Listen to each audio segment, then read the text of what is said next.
And now from NATO to Africa. Kenyan troops are continuing their military operations in Somalia, where they're rooting out, or trying to root out, al-Shabaab militants, believed to be responsible for the recent kidnappings inside Kenya. The decision to send troops into Somalia appears to be something Kenya has been considering for some time. When I spoke to the Kenyan Prime Minister, for instance, last month in New York, he told me about the problems caused by its troublesome neighbor. As you know, Somalia is a neighbor, and you can't wish it away. The disorder there ultimately affects Kenya, mostly negatively.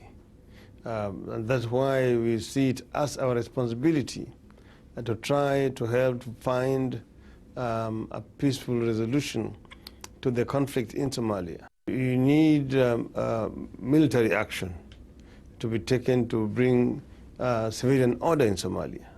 So are the Kenyan troops welcome in Somalia, where the government appears to be fighting something of a losing battle with al-Shabaab?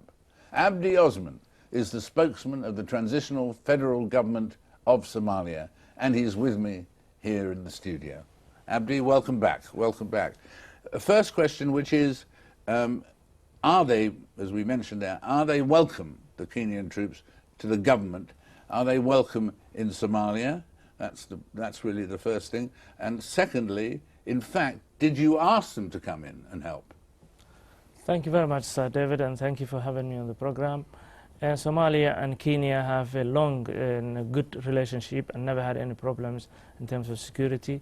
And now both countries are in agreement with the operation.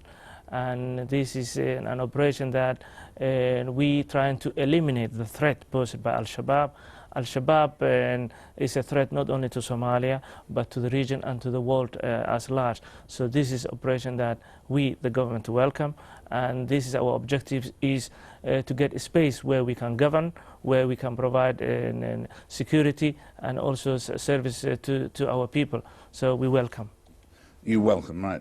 So would you say that you control, say, 1/3 of Somalia and al-Shabaab controls 2/3 of Somalia? No, if I give you the picture, for example, the Puntland and South and Central, they are under the transitional federal government, and also in other parts of where Gedo regions near the border of Ethiopia is controlled by TFG, and now we're trying to move on from Kenya side to bring all the Juba and Kismayo under the control of the transitional federal government in order for us to govern and to provide the services to the people. So we have come a long way, and now we are winning the battle, and al-Shabaab keep losing. You're actually winning the battle at the moment. We are winning the battle, and al-Shabaab keep losing it. And we are very grateful for the people, our support as well, that we are enjoying at the moment. And the Prime Minister now is committed. For the last 4 months, what we've done is a miracle. For example, political outreach, for having dialogue with local administrations. So now we are moving to the right direction, and the constitution process is going very well. And we hope within the year that we would have accomplished a lot in terms of security, constitution, and also ending the transition to a permanent government. To a permanent government. And how many Kenyan troops are there at the moment, and how many would you like to have? Well, at the moment, this operation is a temporary solution. It's not something that we wish it for, but it's something that the threat posed by al-Shabaab to Kenya. You have seen more, since we ousted them from Mogadishu, we have seen more kidnappings, more disturbance happening in Kenya. So this is something that we want it to be quick win-win solution, where Kenyans and Somalis are win-win solution, where we bring this operation to an end as soon as we can. Once we secure those places from al-Shabaab, then our aim is for transitional federal government forces to occupy and to establish administrations that are under the transitional federal government. And how many fighters does al-Shabaab have working for them in Somalia? I think the number is diminishing at the moment because they're losing the support of the people, but still the threats there. They're recruiting for children, they're recruiting young people, forcing them to go for the jihad. And also they're refusing aid agencies to go to their places. And we believe that at the moment they are, this is at the beginning, or maybe what it looked like the end of al-Shabaab.